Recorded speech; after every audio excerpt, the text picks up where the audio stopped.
Ladies and gentlemen, welcome back to another episode of Pounding the Table. We got the young gunner in the house, Riley McAdams, here alongside my co-host, Anthony Ohion. What's going on, guys? We got Disney earnings we'll touch on, Uber earnings we'll touch on, Twilio we will definitely touch on.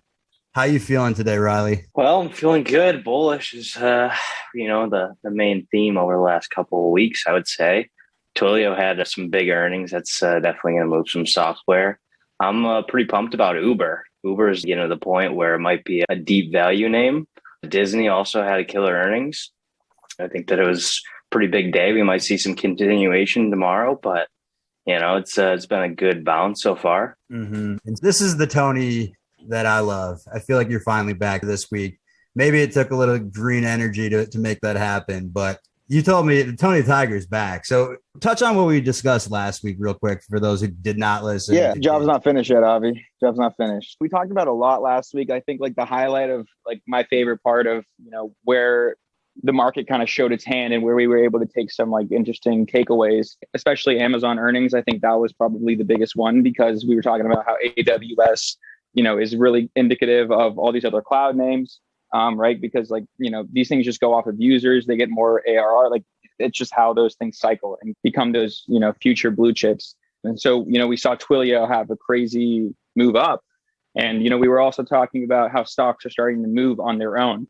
And so that was like a really big highlight, we wanted to touch on again, because earnings right now are deciding how that stock's going to trend. So I wrote this on Twitter, less correlation is a better market. And I want to explain the nuances of that. Because if you look at, when we were selling off, everything was selling off in tandem. Sure, things with higher beta, higher risk were selling off more. There's always rotations in between that. And you saw growth started bouncing right before everything else started moving up. And so it was kind of that whole look at the different parts of the market and you try to understand what's going on.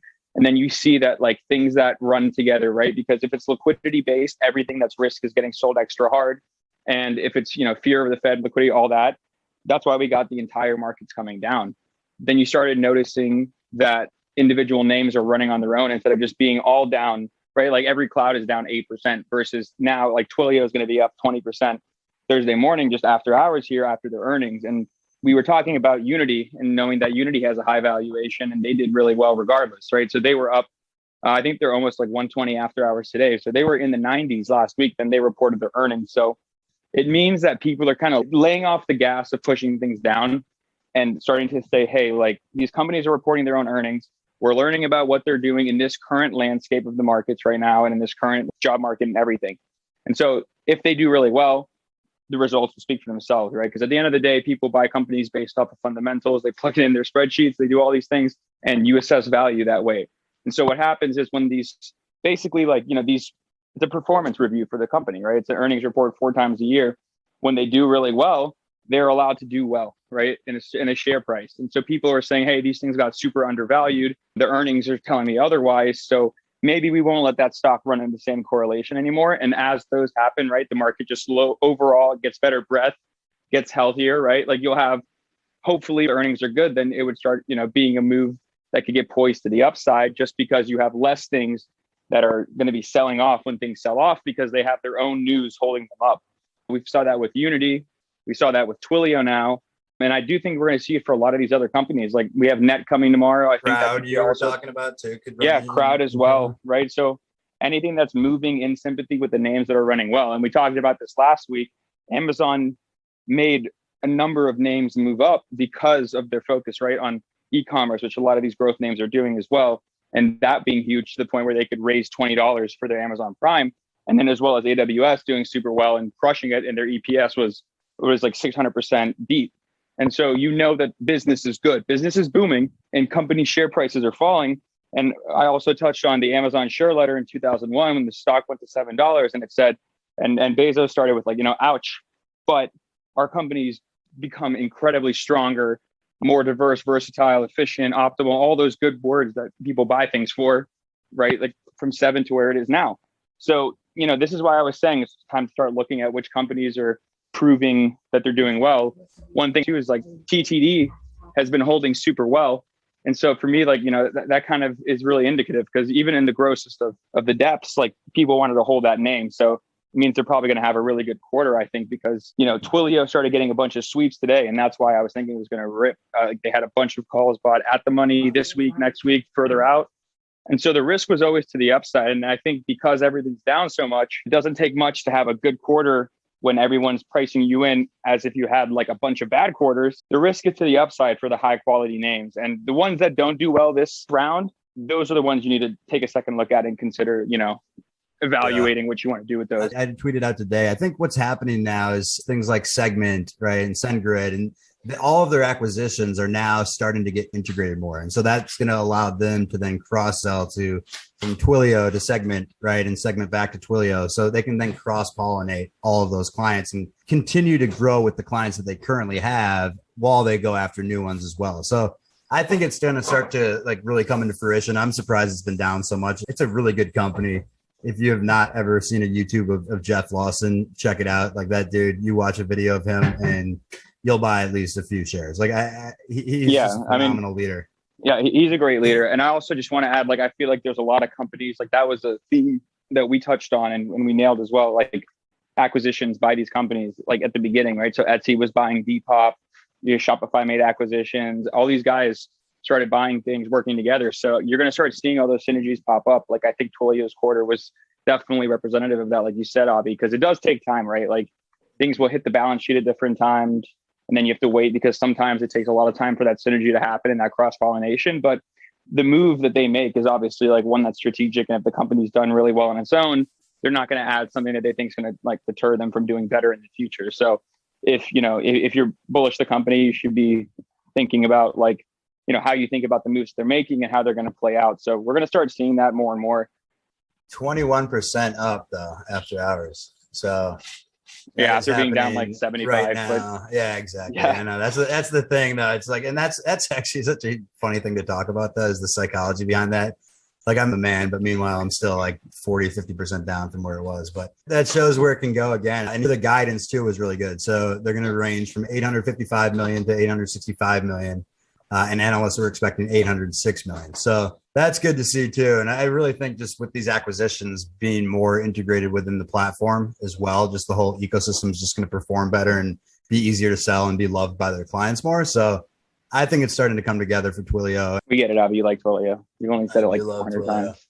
Yeah. So I just ordered from Uber Eats. Uber just announced their earnings, Riley. I know you wanted to touch on some of those numbers real quick and where you think they're going to go from there. Yeah, no, Avi, I think Uber is definitely pretty underrated. They're up about 7-8% after hours after a pretty nice beat for revenue. They did 5.78 billion versus 5.35 billion estimated. So very good beat on revenue. EBITDA, they did 86 million versus 64 million. And monthly active users, 118 million versus 116.7 million. So, they beat on those three main numbers that at least I focus on. They did guide to a bit of a weaker quarter one, with gross bookings being 25 to 26 billion versus 27.25 billion. So, a little bit of a weak guide there. EBITDA, they're looking at 115 million versus an estimated 150 million. So they're definitely missing a bit on that. But, I do like the quarter four numbers. I think that they finally got to the company that they really are, prior to where COVID was. If that trajectory continued, this is where they definitely should be. And I think that they're, as strong as they've ever been. And I think that it's definitely a company that you can look at and kind of compare it to where Airbnb is kind of going. I mean, they've been killing it too. Obviously, the margins are completely different, but those two companies around 80 to 100 billion dollars, those two can be looking at the next Netflix and Facebook, one of those. So, I think that Uber is definitely one that people should definitely start to look back into and, watch for the next 4 quarters, see what happens and assess from there. We were talking before we started recording about it's just basically government at this point, but 5-10 years from now, there's no Uber drivers, right? You're popping in a robot car and a driverless car.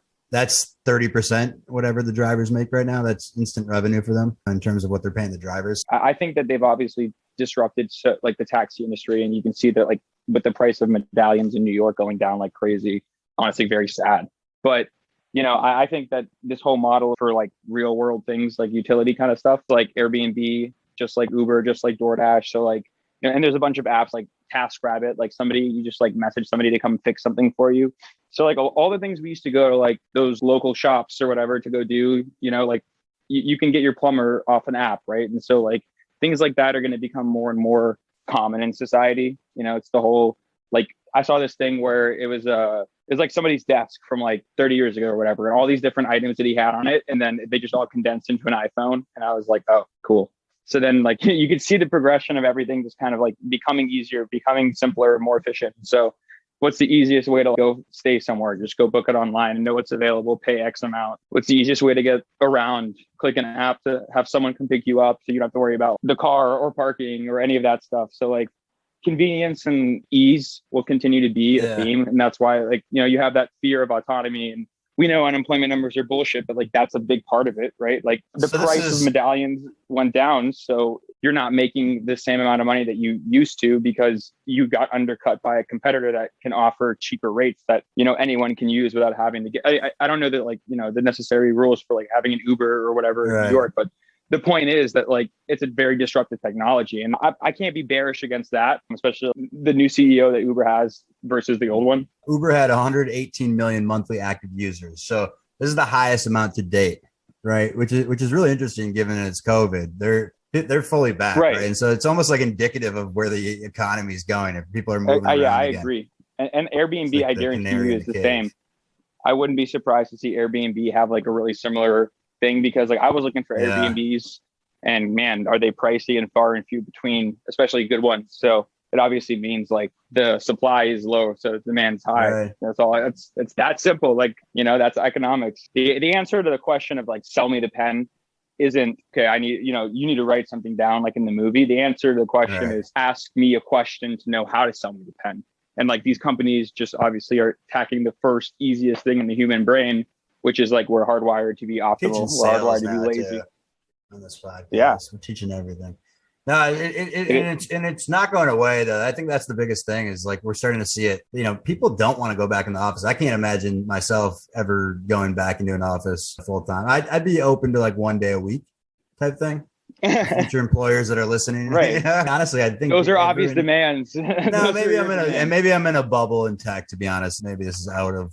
But like that's where most people want to go, right? Like that's tech or finance is the most money. Tech or finance is like, most people at like those, the higher schools get like economics or finance degree or computer science or engineer degree, right? So like that's why there's a lack of really, really good medical professors and medical like practitioners, is just because a lot of the people that would be doctors get a lot more money in tech. So like stuff like that is going to continue to be a disparity. So I do wonder how that's going to end up working out because, and we'll talk about this, like we talked about it last time with the unemployment numbers, like what a joke. You look at how it came out, you look at the differences in the error and then the implications for the error. And you just laugh and say, you should have known that number doesn't actually mean what that number means the whole time.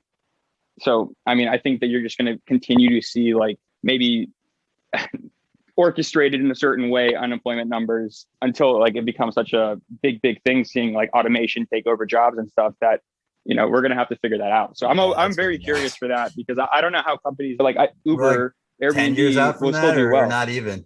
I mean, so like Elon's trying to put robots out, and like if you already look at like right now, Avi, think about it like psychologically, we've been pushed to come home for a long time, that this entire time epoch of people are now conditioned a certain way. And like that's going to have rippling effects forever in society.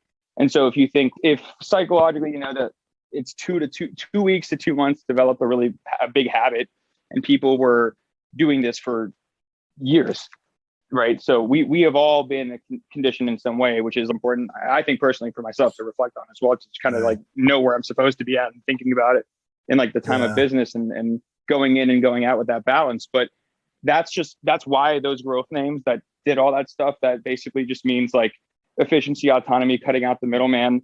And honestly, why Web3 came about was just like we got used to being on our own a lot, and we got used to making decisions and like having to get food, having to find a place and do all these things on our own, because most people were not around a ton of people because we just couldn't be.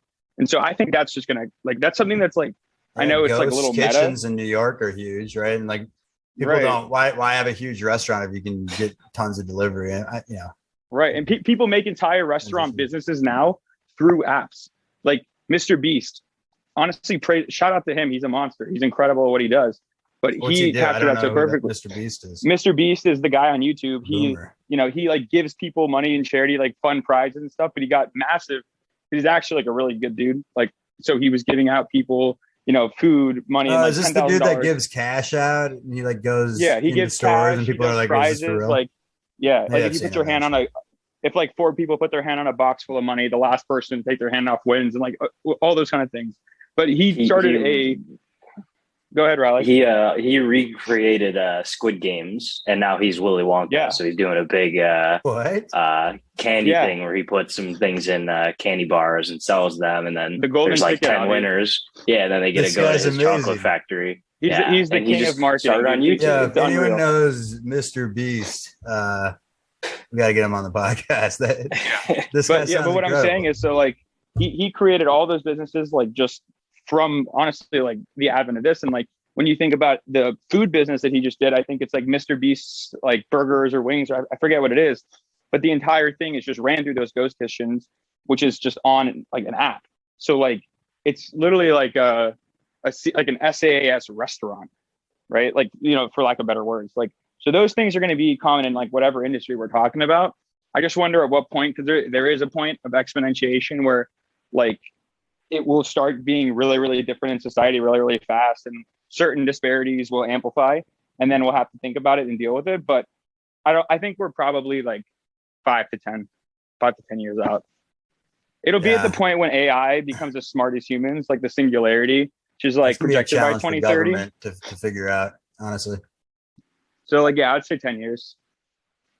Yeah. Interesting. People are taking Ubers to Disney World apparently, because Disney World just crushed as well. Yeah. Disney just wrecked earnings, Riley. So I know you're a huge Disney Plus fan yourself. Yeah. The earnings per share was $1.06 versus 63 cents expected. So a huge beat on EPS. Revenue is $21.82 billion versus $20.91 billion. So a decent beat on revenue.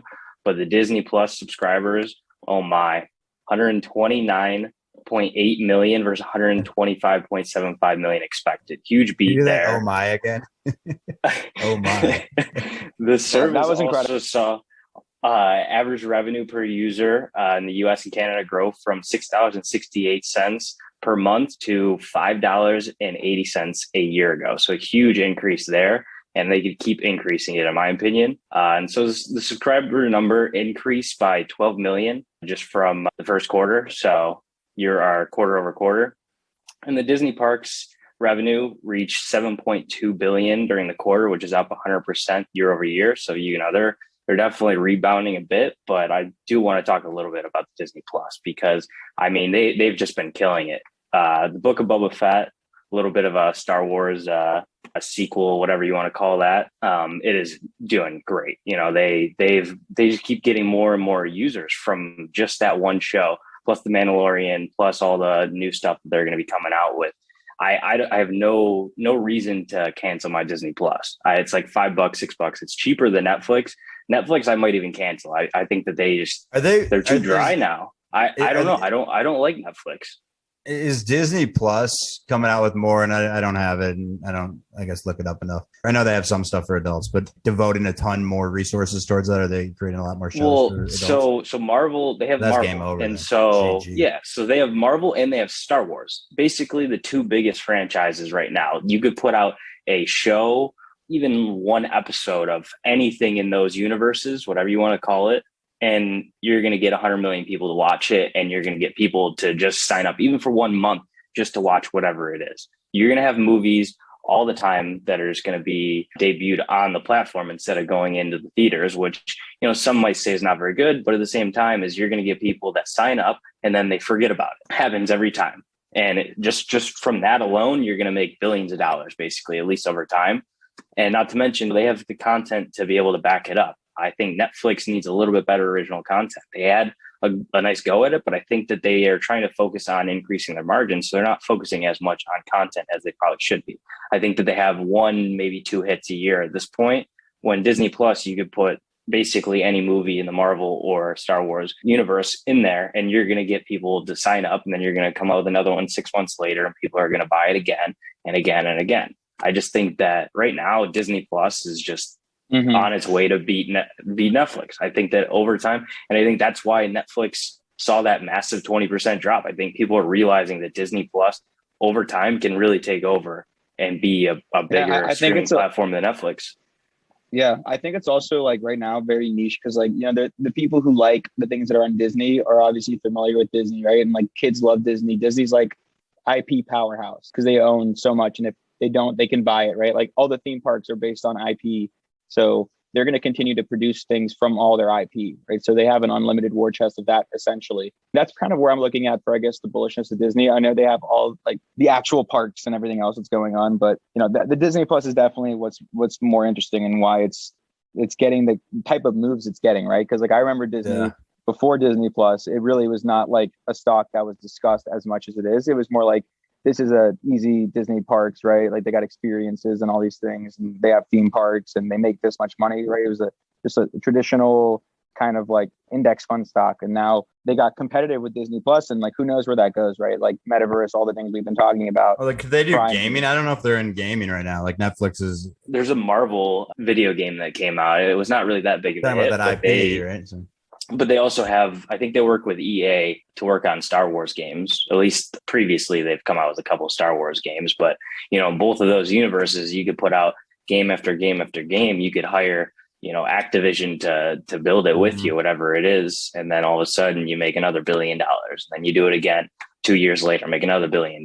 You know, it's just being able to have that IP, like Tony said, that, you know, you could just do whatever you want in those universes. With those universes, you could do whatever and people are going to buy it. You know, it's the same thing. People go to Disney World and they'll spend $150 on a cup. I can see them creating like a Roblox type of game. Yeah, exactly. Yeah. Exactly. They could partner with Roblox Simba too. I think the NFL just partnered with Roblox, or at least further partnership to just build a universe, a world inside of Roblox.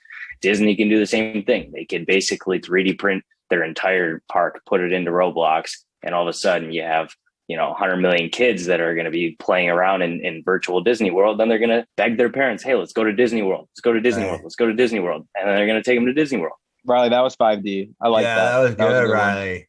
That was really good. Am I going to have to leave, Avi? No, but for real. That was good. I was just flowing, bro. The whole team is just vomiting right now. But Riley, I was going to actually touch on pretty much what you said, just in a different way. Thinking about, like, I was recently looking at just collectibles in general because, you know, I'm an avid collector of Pokemon cards, but I was looking at like old Disney tapes, and the price that old Disney tapes are going for is like a joke, right? So you know that IP, if it's collectible value the way it is, which clearly it is, right? Like you have these universal brands that everyone knows all the different like things that Disney is providing and producing, right? And stuff, yeah. Right. And like, and they're going to get an NFT $15 for water. Yeah, they will for sure. I mean, that'll be that'll be their theme park tickets for sure. And that'll be everybody's, right? The Coachella's giving away passes.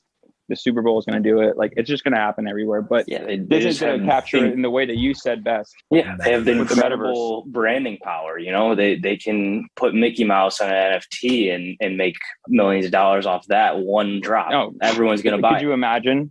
Could you imagine like a Mickey Mouse original collection drop? Like, unreal. But I think that's definitely where they're going to go. But what you said about Roblox, like, I could totally see Disney making, like, there's so many different things that they've produced for kids and like anyone up to teenagers now, which I think that's why they got all of Marvel, right? Like, no one likes Marvel more than the people who don't like all the kids Disney stuff. It's like the age right after. So they're going to capture that. You have a kid, you need to buy this because your kid likes this market, which is a pretty dangerous market. Kids are going to get like, NFTs for Christmas. Right. This is going to be, what a world. Right. I mean, also like thinking like Roblox, like how well Roblox is doing for the same reason. And, you know, Disney's already got the IP, so that they'll be building that out eventually. Like, I also just think that the Disney Plus angle is big too, because you could do gaming, and I'm sure Disney games would be crushing on there. Riley, during the intermission there, you were touching on Peloton with Amazon and Nike. A lot of acquisition rumors. People were just trying to get Peloton to rip a little bit. I think that it was pretty much all fluff. I think that even if Amazon or Nike offered anything for Peloton, it was probably a 20 to 30% premium, and it ripped 40%. So I'd imagine that deal pretty much fell apart instantly. But I think that they kind of indicated with the CEO change as that they're going in a different direction. I think that they're not going to look for an acquisition. I think that they put too many incentives for the CEO in for them to essentially look for an acquisition. Now there'd be no point. There shouldn't have been a CEO change if they were going to get acquired. So I don't think that that's something that people should look forward to. And I was tweeting that the other day with Twilio, Datadog, and CrowdStrike. I agree with you, Avi. I mean, like we were talking about those names just because like, we talked about the fact that high multiple software names had come down, right, to pre-COVID levels. I mean, a lot of these companies have obviously become much bigger companies in the last like 2 years. So, just knowing that, right, and we were talking about less correlation is a better market. These companies are going to start running off their earnings more. And cloud and just SaaS in general, especially the ones that we discussed, right, like Twilio, Cloudflare, Unity, Shopify, the ones that are notably the leaders that have done really well. Datadog is just a super strong holder as well. So it's going to be hard for me to assume that like really any of the cloud or any of the e-commerce names do poorly when you have what Amazon reported. Like, I think that's just like a really good thesis for this earnings quarter. So we don't have to overthink the wheel here, right? Like you've had multiple instances showing you that this theme is playing out. Some will miss, sure, but it means that the majority of the names that are sold and down bad will be not as down bad once they, prove themselves on a fundamental basis, which is what Unity and Twilio just did. So we have Net tomorrow. We're going to have Crowd. We're going to have all these other companies, Datadog. And so that'll set the expectations of whether cloud's going to be allowed to expand multiples again and actually like reflect their current revenue instead of just being at the multiple they were before COVID, and even lower. So we'll see there. We'll really just have to see. But I think that you kind of see the trend so far. And Amazon gave us the tell. We just have to not overthink it, I think. All right, Tony, it's 8:30 Eastern time. It's 5:30 your time, which you said you're ready for bed. So we'll kind of wrap it up. Right? You wanted to touch it. I guess it happens when you wake up at 4 a.m. or whatever you do. But yeah, exactly. Touch on the Fed here as we wrap things up for this week. I know it's a little shorter one for this week's episode. No, definitely. I think we touched on the important things, right? Like there's not much that's going to be happening that's other than the Fed and earnings. And so I think we have a good handle on earnings and it's definitely a positive. And you're seeing that each time one of those names rips, right? Like the names in sympathy run, and most of those names are in ARK or in funds that have similar holdings to ARK, right? So it's just flipping the narrative of growth being killed and it becomes a self-fulfilling prophecy. And then, what we talked about last week with the Fed, the unemployment change there. You got this Fed minutes that came out today. Rates were unchanged, maintains near zero rates, and they're continuing on the pace of taper. And so, I think what is just really important to know is like expectations and reality. There's money to be made in the difference between those two. And we've been really all thinking on this one perspective of we're going to get a 0.5 rate hike, this and that's going to happen. We're going to raise like 6-7 times, like 40% chance that there's going to be a 0.5 rate hike in like March, right? So I don't think that's necessarily going to happen the way that everyone's thinking. And I think that the reason is that what we talked about last week of such different numbers takes time to assess, right? And I think Powell also said that vaccinations are helping to ease the supply chain, and that's going to continue to help with inflation over time. So they're always just going to continue to say that there's risks to economic outlook, right? But they're going off of data. So I think Powell came out so strong in November. And I'm not saying that he's walking it back, but the tone at which, he's moving right now is to maintain market stability. Like I read this one today that, right, the Fed is going to make sure to watch the market as they're making their choices for policy. So it's definitely important to note that I think that we had these really volatile, huge moves and overselling and overbuying and certain things just for whatever reason. And we're going to have this distribution over time now that things have been priced much differently than they were in the advent of what's going on now with the Fed.